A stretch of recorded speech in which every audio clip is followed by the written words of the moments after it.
tidak bisa kita pungkiri. Dan yang kedua, mereka banyak menyatakan Toriko itu hanya pas untuk orang yang sudah tua-tua. Ya contohnya usia 40 tahun ke atas. Itu dinyatakan oleh para kiai, para ulama. Yang kamu mah belum pantas masuk Toriko. Karena usia kamu belum 40 tahun. Yang menyampaikan itu kiai umurnya udah 40 tahun. Nggak Toriko juga. Yang salah siapa?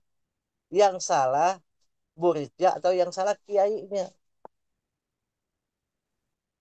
Yang sangat kami muliakan para staf khusus, para wakil talqin, petani anti gempa yang dibisakan hadir pada saat ini. Wabil khusus penyedia MOI yaitu Bapak Kiai Haji Imam dari Purbalingga, senantiasa semua para wakil talqin Allah berikan kemurahannya, keberkahannya dalam hidup dan kehidupannya. Bunda Kaya Susmono, Profesor Priyatno, Bunda Sari, Ibu Dwi, dan juga Pak Ade K. Haji Harun Ar-Rasyid, dan seluruh yang menyertakan kami untuk dapat bisa berkhidmat di dalam manakib online internasional ini. Senantiasa Allah berkahi kehidupannya, berkah di dunia maupun di akhirat. Allah berikan kesehatan yang umur usia dunianya dalam rangka taat ibadah kepada Allah Subhanahu wa taala.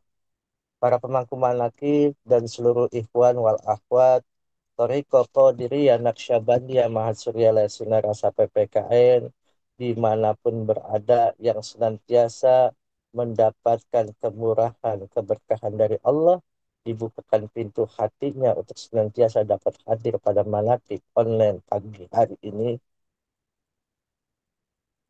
Alhamdulillahirabbil alamin, saat ini kita memasuki fase kehidupan yang luar biasa, yang mana banyak hal-hal yang membuat diri kita menjadi antara percaya, tidak percaya, yakin, tidak yakin. Dan juga ada yang ekstrim untuk saat ini, bahwasannya seorang yang menjadi paku buminya tanah Sunda Indonesia banyak menyampaikan hal-hal yang di luar logika kita.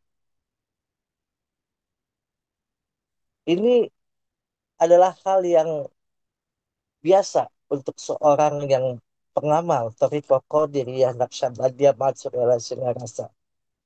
Karena setiap dikala kita akan membaca manakib atau mangkobah, tadi Kiai Haji Harun Ar-Rasyid mengatakan, ya mujliyal kalamil qadim. Wahai yang menyingkap kalam qadim. Orang tersebut, Syekh Mursyid, adalah menyingkap kalam al-qadim. Membuka hal-hal yang orang belum menyampaikan, beliau sudah menyampaikan. Ini feedbacknya kepada diri kita, kita diajarkan untuk bisa menelaah hal-hal yang akan terjadi dan belum terjadi agar kita semua mawas diri. Karena kita berguru kepada ya Imam al-Muttaqin, pemimpin orang-orang yang bertakwa. Kalau pemimpin orang-orang yang bertakwa yang menyingkap kalam al-Qadim, menyampaikan hal yang dari Allah secara hakikatnya adalah suatu gambaran, suatu perjalanan yang harus kita alami, yang harus kita lalui. Maka tidak akan tersesat diri kita.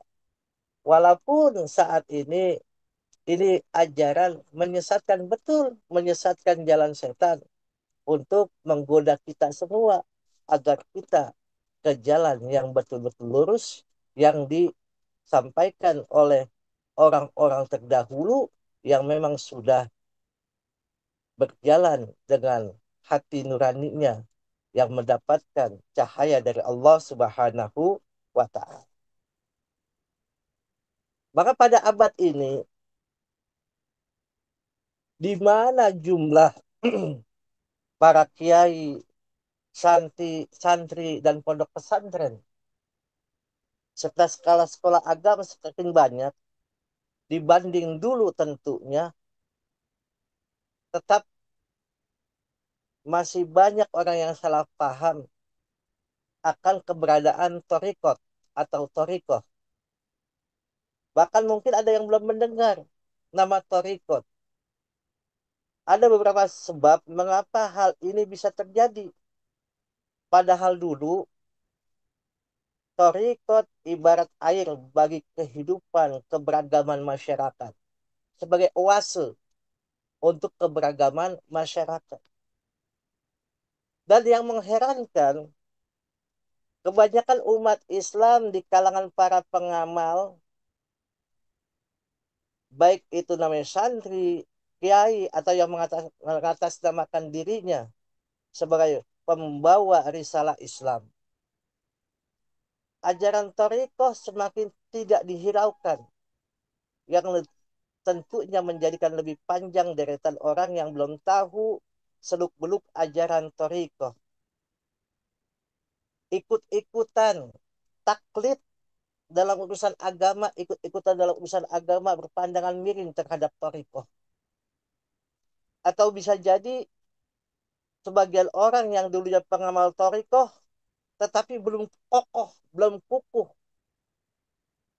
dan mendapat pengaruh dari orang yang anti Torikoh.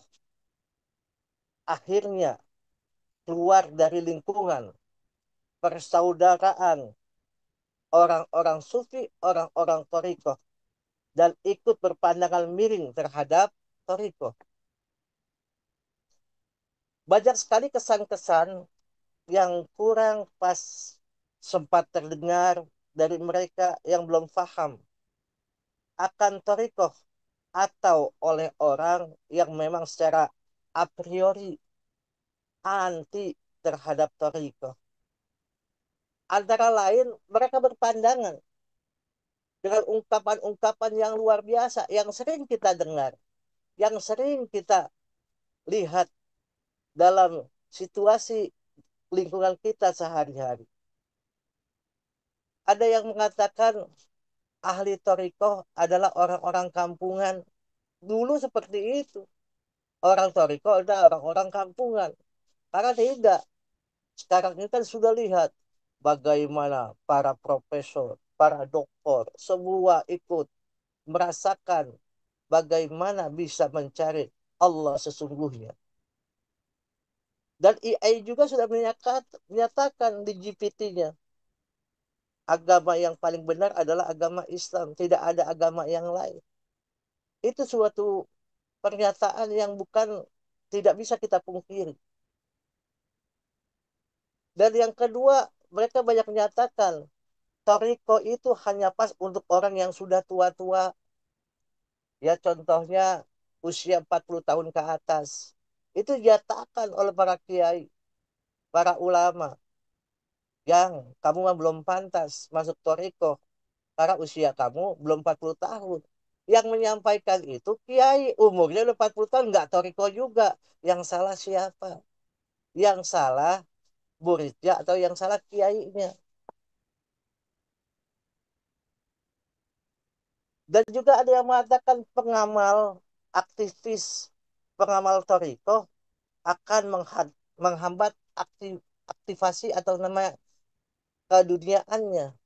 Bagaimana dia tidak aktivitas dunianya itu terbelenggu. Banyak dahulu orang-orang yang bertoriko katanya tidak mau bekerja, maunya di atas sajadah saja, zikir saja. Itu adalah hal-hal yang keliru. Yang memang sekarang ini guru kita mengajarkan bagaimana kita mencari dunia sebanyak-banyaknya untuk kita bisa bersaudako, bersedekah. Ini artinya. bahwa ajaran ini selama ini dilihat oleh orang-orang yang awam tentang toriko, bahwa orang yang bertoriko itu meninggalkan dunia, lupa untuk namanya ke dunia, sedangkan secara manusia hidupnya ada hablum minan nas. Dan juga ada yang mengatakan pengamal toriko akan menjadi yang orang-orang yang fakir, orang-orang yang miskin, karena tidak butuh dunia. Mereka mengatakan orang-orang toriko itu adalah orang-orang fakir dan miskin. Karena pada zaman Rasulullah Shallallahu Alaihi Wasallam, baginda Nabi, bahwa asuf itu adalah orang-orang yang memakai bulu domba yang tidur di sekitar Masjid Nabawi, dan mereka tidak mengharapkan apa-apa, pengen kecintaannya di seluruhnya diberikan kepada Allah. Tapi itu tidak salah, tapi itu juga tidak benar. Guru kita mengajarkan supaya kita pengawal toriko itu kaya. Maka sekarang banyak yang mengatakan, uh hebat orang toriko dari pesantren Suryalaya. Itu orangnya ke sana kebanyakan pada namanya kaya-kaya semua. Karena apa? Sedang namanya muja. Betul, tidak salah. Mereka datang sekarang ke pesantren Rasa untuk muja dan muji. Muja dan muji daripada Allah ciptakan manusia yang bisa mengantarkan kita ke hadapan Allah, yang diberikan fasilitas. Wasari'u ila magfiratum min rabbikum wa jannatin arduhas samawati wal ard uiddat lil muttaqin. Bersegeralah menuju panggilan Allah, dan sesungguhnya Allah menjadikan fasilitas antara langit dan bumi yang 7 lapis itu diberikan untuk orang-orang yang bertakwa. Kita menuju kepada orang-orang yang sudah sampai ke hadapan Allah. Maka dikatakan nggak apa-apa. Kita datang ke Abaus, kebanyakan pada muja, muji, ya nggak apa-apa, muja dan muji Allah Subhanahu wa taala, dan berzikir kalimat la ilaha illallah, dan topik kita bisa bersinar dimanapun kita berada. Ada yang mengatakan ajaran Toriko itu ketinggalan zaman. Kenapa ketinggalan zaman? Itu saja materinya. Dulu di zaman Pangersa Abah Anom, ada seorang mubalik mengatakan, kok orang Toriko ngajinya begini aja, tidak ada ngaji kitab. Itu sampai seperti itu, sampai dia meninggalkan Toriko ini. Dan itu yang membuat kita tahu bahwa sesungguhnya Toriko itu adalah bagaimana kita membuka hati kita untuk tidak ada sifat ghadab, tidak ada sifat namanya aniaya, tidak ada sifat-sifat yang tercela dalam diri kita, dibersihkan, dikikiskan sedikit demi sedikit dari guru agung kita dengan berzikir kepada Allah Subhanahu wa taala, tidak mau apa-apa, tidak ingin tahu apa-apa, tidak tahu apa-apa, yang ingin, yang mau, yang tahu hanya kepada orang yang sudah diusulkan oleh Allah Subhanahu wa taala, yaitu guru agung kita pemirsa Abah Aus. Ada yang mengatakan khususnya di alam demokrasi ini Toriko tidak baik diterapkan. Itu terjadi. Maka guru kita mengatakan sekarang, ingat kepada ikhwan semua, jangan memilih pemimpin yang dari partai. Jadi tidak boleh memilih pemimpin sekarang pilkada, pilkot, pilbub, kabupaten. Itu kita diharamkan untuk memilih orang-orang yang utusan dari partai. Dari partai-partai jangan dipilih. Kalau calonnya dari partai-partai, coblos semuanya, tidak usah kita pilih. Sampai seperti itu guru agung kita. Karena apa? Dajjal sudah meraja lela dari sistem demokrasi, sistem pemerintahan, dari semua sistem sudah banyak kebocoran, sudah banyak kesalahan, sudah banyak menyengsarakan rakyatnya sendiri, khususnya rakyat Indonesia. Ada juga yang mengatakan Toriko itu di zaman Nabi tidak ada istilah ilmu tasawuf, Toriko sufi dan lain-lain, apalagi para pengamalnya. Jelas ilmu tasawuf itu berkembang setelah namanya abad ketiga. Setelah abad ketiga daripada setelah wafatnya baginda Nabi. Kalau bahasanya sudah di pas abad ke-8, abad ke-8 Masehi itu sudah namanya berkembang Toriko, yaitu tahun 800 Masehi itu baru berkembang tasawuf, ilmu tasawuf, ada ilmu fikih, ada setelah zaman Abu Hanifah, Imam Hanafi, Imam Maliki itu baru berkembang, ada namanya fikih, ada tasawuf, ada hal-hal yang lain yaitu ilmu tauhid. Masyarakat ikhwan rahimakumullah. Ini yang menjadi buat kita bagaimana kita tidak berubah pikiran kita, tidak berubah hati kita untuk senantiasa tetap bersama guru kita. Apapun yang disampaikan oleh guru kita. Pernah suatu hari, Abbas Puh diundang dalam suatu halakoh, dalam suatu rapat yang diadakan oleh pemerintah Belanda dengan menghadirkan salah seorang kiai yang tengah ngetop di Tasikmalaya. Dengan diiringi para murid, Abbas Puru datang ke pertemuan itu. Ternyata forum pertemuan itu dijadikan arena untuk menjelek-jelekan Torikoh yang dikembangkan oleh bangsa Abah Sepuh. Para murid Abah Sepuh marah. Kita tahu murid Abah Sepuh itu bukan murid-murid sembarangan. Mereka itu sudah mendapatkan ilmu-ilmu yang memang di luar akal manusia. Karena siapapun yang ingin menjadi murid Abah Sepuh, mereka harus betul-betul bisa riyadho. Bisa setelah riyadho itu selesai baru mendapatkan talqin zikir. Tidak sekarang. Sekarang kajembaran rohmaniyah dari guru kita. Siapa yang ingin berikan. Atau dalam pertemuan berikan. Supaya apa? Mendapatkan cahaya la ilaha illallah. Abah Sepuh pada saat itu melihat murid-muridnya marah, melirik kepada murid-muridnya. Hingga mereka pun mengurungkan niatnya. Maka sekembalinya Abah Sepuh kepada seorang muridnya yang namanya yaitu Matraji untuk mengirimkan satu pikulan beras dan seekor kambing diserahkan kepada kiai suruhan Belanda yang menjelek-menjelekan tentang torikoh yang dibawa oleh bangsa Abah Sepuh. Maka ini penggalan. Jadi tidak berubah sikap walaupun disakiti oleh orang lain. Pengamal toriko itu tidak akan sakit hati, tidak akan namanya marah, tidak akan dendam, tidak akan benci. Karena semuanya itu sudah kodrat irodat Allah subhanahu wa ta'ala. Maka kita sebagai pengamal toriko Qadiriyah Naksabandia Mahasuraya Singla Rasa, pegang itu semua. Tanbih sebagai pedoman kita.